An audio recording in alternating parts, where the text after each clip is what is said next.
Assalamu alaikum wa rahmatullahi wa barakatuh. Today we'll be looking into the 19th hadith regarding the ruling of the menstruating women and the women in postnatal bleeding. So this hadith is of Mu'adhata bint Abdullah al-Adawiyya. عن معاذة بنت عبد الله العدوية قالت سألت عائشة رضي الله عنها فقلت ما بال الحائض تقضي الصوم ولا تقضي الصلاة فقالت حرورية أنت قلت لست بحرورية ولكني أسأل قالت كان يصيبنا ذلك فنؤمر بقضاء الصوم ولا نؤمر بقضاء الصلاة متفق عليه.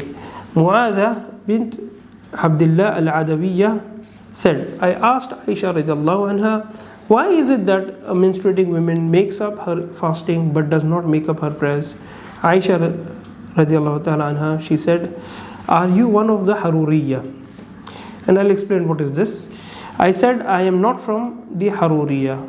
I am just asking. She said, that means the menstruation during the fasting period used to happen to us. We were commanded to make up the fast, but we were not commanded to make up the prayers. Mutafaqun alayhi. This is an agreed upon hadith.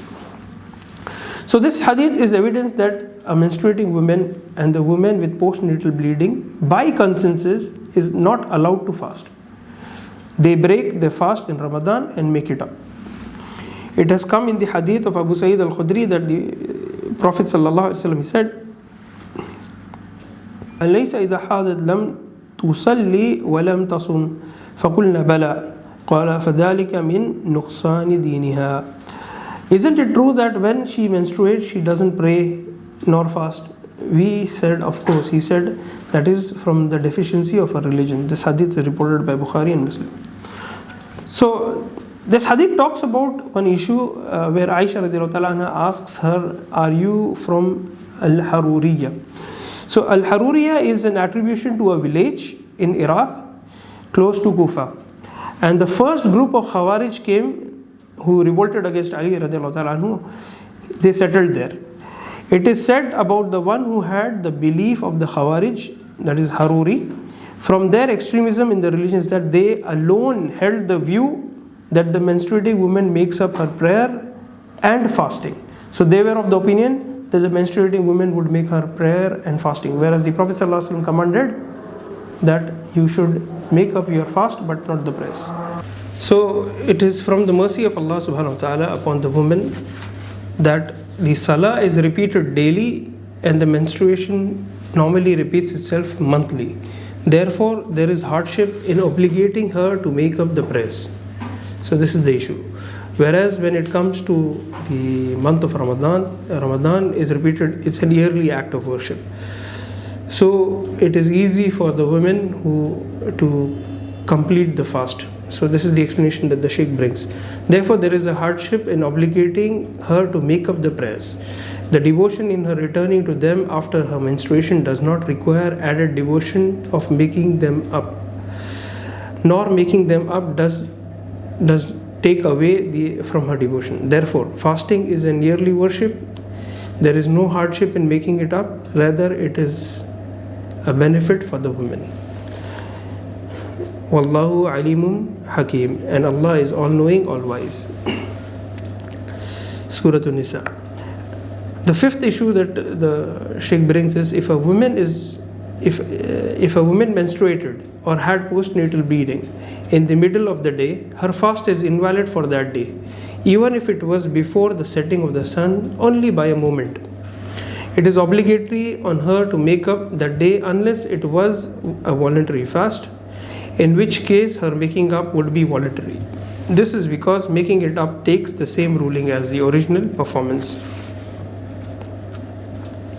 She breaks her fast secretly because its reason is hidden, and she should not announce it so as to draw suspicion over herself or an ignorant person be deceived by her and thinks that breaking fast is permissible without an excuse. So she breaks her fast secretly, and the reason is also hidden. But if she feels the symptoms of menstruation, either cramps or blood leaving the uterus, but nothing comes out of it, and until after sunset, then her fast is correct, because the ruling is connected to the presence of menstruation and it is not yet present. So in this case, if there is no bleeding then seen, then in this case the fast is correct and she continues the fast.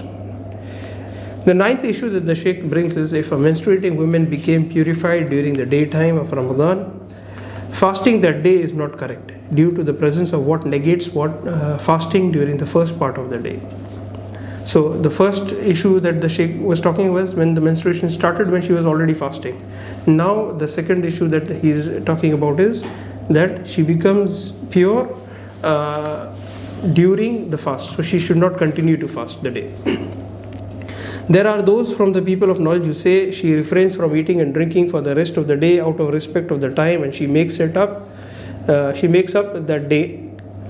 Then there are those who say she does not refrain from that because she does not benefit from refraining, since making up the day is obligatory upon her, and this is more apparent and Allah knows best. See, these are the two scholarly opinions.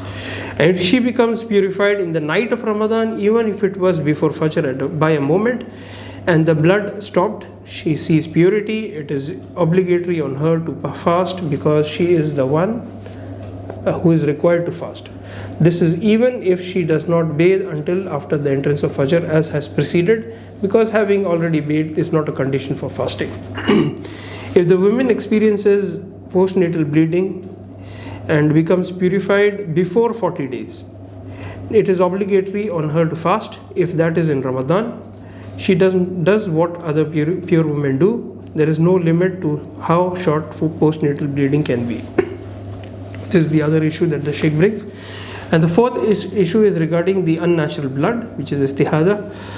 As for istihada, it does not prevent one from fasting because the religious text was only narrated regarding the blood of menstruation and childbirth.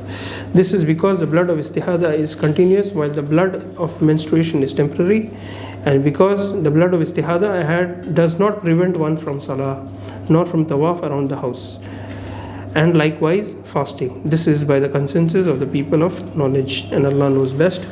And the Shaykh, he ends with the dua, Allahumma Rabba Jibreel wa Mikail wa Rabba Israfil, na'udhu bika min adhab al-qabri wa min harri al-nar, wa na'udhu bika min qalbi la yakhsha, wa min du'a la yusma, wa min nafsi la tashba', wa min ilmi la yanfa, waghfir Allahumma lana wa li walidina wa li jameel muslimin. O Allah, the Lord of Jibreel and Mikail, the Lord of Israfil, we seek refuge in you from the punishment of the grave and from the heat of the fire. We seek refuge in you from a heart that does not fear, a supplication which is not heard, a soul which is not content, and from knowledge which does not benefit.